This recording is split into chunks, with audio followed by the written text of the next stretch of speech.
Assalamualaikum warahmatullahi wabarakatuh. Hai semua, apa kabar?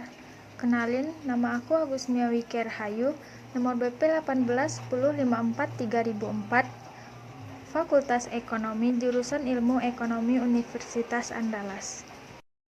Baiklah, di video aku kali ini, aku akan jelasin materi tentang pembangunan kereta bawah tanah jalur 9 di Korea Selatan.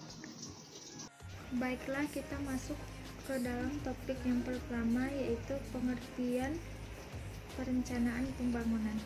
Secara umum, perencanaan pembangunan adalah cara atau teknik untuk mencapai tujuan yang diinginkan dalam proses pembangunan, sehingga mampu mewujudkan masyarakat yang maju, makmur, dan sejahtera. Sedangkan menurut Arthur W. Wells tahun 1965 mendefinisikan perencanaan pembangunan sebagai suatu kumpulan kebijaksanaan dan program pembangunan untuk merangsang masyarakat dan swasta untuk menggunakan sumber daya yang tersedia lebih produktif. Topik yang kedua yaitu sekilas tentang Korea Selatan. Korea Selatan merupakan negara terbesar ke-12 berdasarkan PDB. Korea Selatan tergabung dalam beberapa organisasi ekonomi internasional seperti G20, Ekonomi Utama, APEC, WTO, dan OECD.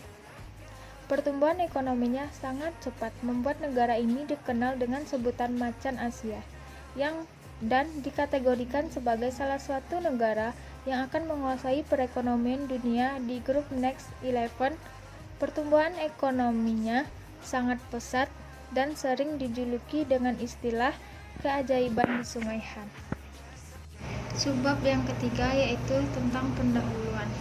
Korea Selatan menggunakan Knowledge Sharing Program atau KSP yang merupakan program kerjasama di bidang pengembangan kebijakan yang dilakukan Korea Selatan dengan membagi pengalaman dan pengetahuan untuk mendukung institusi dan pembangunan kapasitas negara partner melalui riset kolaboratif, konsultasi kebijakan, dan pendampingan teknis pada isu-isu tertentu.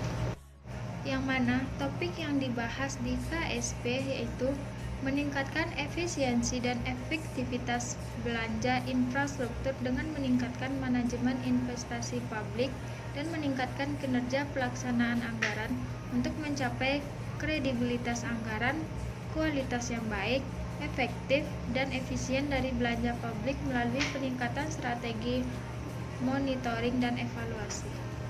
Yang mana infrastruktur merupakan salah satu syarat utama tercapainya pertumbuhan ekonomi yang tinggi dan berkelanjutan. Infrastruktur juga mempercepat pemerataan pembangunan melalui pembangunan yang disesuaikan dengan kebutuhan masing-masing antar wilayah, sehingga mendorong investasi dan lapangan pekerjaan baru serta meningkatkan pendapatan dan kesejahteraan masyarakat. Subbab yang keempat yaitu gambaran umum kereta bawah tanah. Kereta bawah tanah atau subway adalah salah satu layanan transportasi umum yang paling banyak digemari oleh masyarakat Korea dan orang asing yang tinggal di sana. Hampir 5,6 juta penumpang menggunakan subway setiap harinya. Subway juga memudahkan wisatawan dengan menyediakan stasiun yang langsung menghubungkan ke tempat wisata. Sistem kereta bawah tanah ini telah direncanakan dengan cermat bersama-sama dengan sistem layanan busnya, menggunakan sistem bus semi-publik yang unik, yang menggabungkan efisiensi sektor swasta dengan pertimbangan ekuitas layanan dari pemerintah publik, atau mendistribusikan tarif dan memastikan layanan mencapai sebanyak mungkin, terlepas dari profitabilitasnya. Kereta bawah tanah ini tersedia di 5 kota besar di Korea, yaitu area metropolitan Seoul, Busan, Daegu, Gwangju, dan Daejeon. Sistem kereta bawah tanah di area metropolitan di Seoul mencakup area yang luas, yaitu jalur 1 sampai jalur 9, dengan jalur tambahan seperti jalur stasiun Bundang, jalur Gyeongchun, jalur Gyeonggi Jungang, jalur Eward, jalur Uisi Singhol, dan cabang lainnya di area metropolitan. Subbab yang kelima yaitu rancangan pembangunan kereta bawah tanah jalur 9. Menurut Menteri Pertanahan, Infrastruktur dan Transportasi atau MULIT telah menetapkan anggaran sebesar 2,7 miliar dolar atau sekitar 18% dari seluruh anggaran operasional negara. Korea Selatan memiliki anggaran transportasi dan menerima alokasi dana pemerintah terbesar kelima. Kantor administrasi Seoul berencana menghabiskan 8,1% dari seluruh anggarannya, 1,8 miliar dolar untuk perencanaan transportasi kota. Jika kita menganalisis alokasi dana ini secara lebih spesifik, kita dapat melihat bahwa 0,9 miliar akan diberikan langsung untuk pemeliharaan transportasi, 0,5 miliar dolar untuk pembangunan jalan, dan 0,3 miliar dolar untuk layanan kereta api dan kereta bawah tanah, dan lain-lainnya. Pembangunan metro jalur 9 tahun 2009 memberikan contoh yang baik tentang jenis transisi dalam kebijakan pendanaan yang telah dialami Seoul dalam beberapa tahun terakhir. Sebelum pembangunan jalur 9, semua biaya pembangunan kota menjadi beban pemerintah daerah. Dengan pemerintah federal hanya memberikan bantuan keuangan untuk pembangunan kereta bawah tanah sebagai bagian dari program kesejahteraan nasional dan tujuannya untuk meningkatkan pembangunan daerah dan meningkatkan kesetaraan sosial. Namun, berangkat dari model pendanaan kota dan federal ini, jalur 9 adalah kasus pertama dari proyek Bulk Operate Transfer atau BOT di Korea. Sederhananya, BOT adalah bentuk kemitraan kerjasama antara sektor publik dan swasta Korea.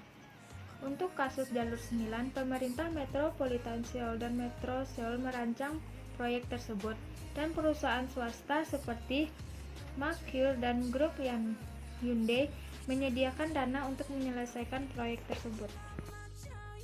Subbab yang keenam yaitu pembangunan kereta bawah tanah jalur 9. Kereta bawah tanah jalur 9 dioperasikan di Seoul Metro Line 9 Corporation adalah jalur kereta bawah tanah di Seoul.